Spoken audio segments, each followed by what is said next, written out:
Hi, boys and girls. This is Mrs. Gatto. Today I'm going to read to you the first part of our story. The first part starts with the title, Plants That Eat Animals. You just watched a video on 10 different amazing plants that eat animals.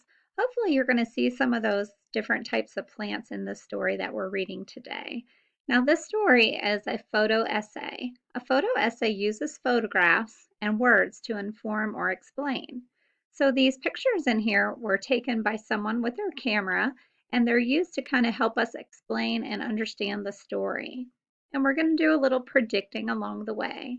You have a focus question. It says, why do some plants eat animals? So we need to find out, why do these plants eat animals? This story was written by Alan Fowler, and he's also the person who took those photographs. All plants need water and minerals to grow. Most plants get them from the soil. Some plants grow in soil that has few minerals in it.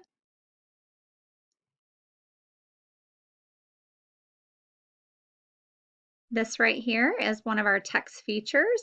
This is a caption. A plant traps a fly.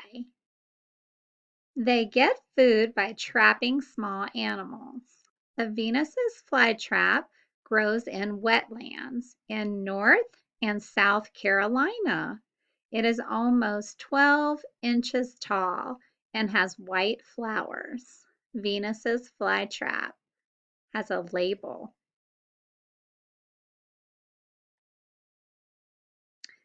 The sharp leaves of a Venus flytrap. So they're just kind of giving this a label here. Each leaf looks like a clamshell.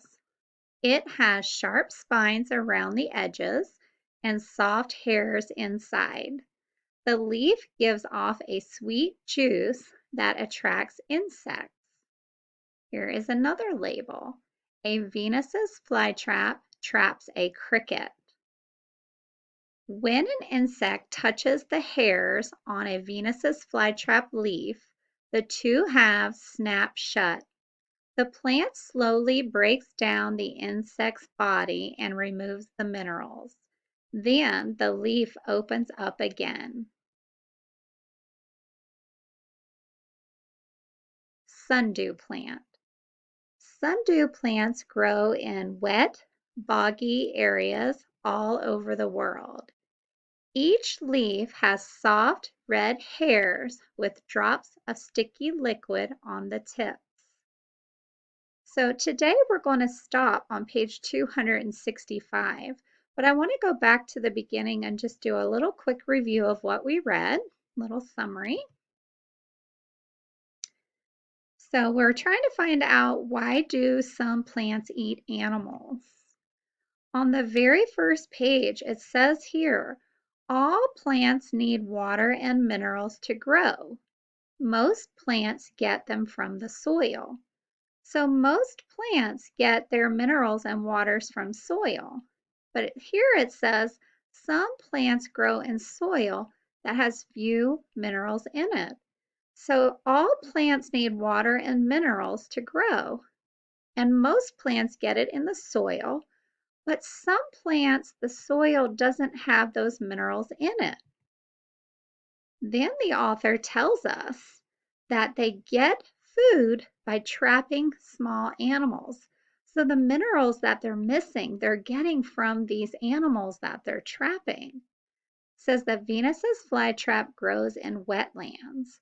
Yesterday we were talking about our vocabulary words, and one of those words was wetlands, when the land is wet and it's hot and moist there. It says that they grow in North and South Carolina. Now, you know we live in North Carolina, so you might be able to find a Venus's flytrap. Now, it says that they can be about 12 inches tall and they have white flowers on them. Now, here they're just kind of talking to you a little bit about the Venus's flytrap. It kind of looks like a clamshell. It has these sharp spines that you can see right here coming out the top of it. And the leaf gives off a sweet juice. Now, in our vocabulary warm up, we talked about the word attracts, and that's the smell that is attracting these bugs to the Venus's flytrap because it has a sweet smell to it. Now, when an insect touches those hairs, like you saw in the video, the Venus's flytrap closes and snaps shut. And then the plant slowly breaks down the insect's body and removes the minerals. Because remember, plants need minerals in order to grow, and some soil doesn't give them those minerals. So, in the wetlands where these plants grow, that's why they need to get minerals from bugs because of the soil doesn't have minerals in it. Then we started talking about the next plant, which is the sundew plant. And it just says that they grow in wet, boggy areas all over the world too, kind of like the Venus flytrap. Now, the difference is how the plant looks. This one says it has soft red hairs with drops of sticky liquid on the tips. So you can see that here in this picture. And in the video, they showed you a few different examples of the sundew plant. So we're going to stop there today on page 265, and we'll pick up again tomorrow with the remaining part of your story. Have a great day, and don't forget to answer that question down at the bottom of this lesson.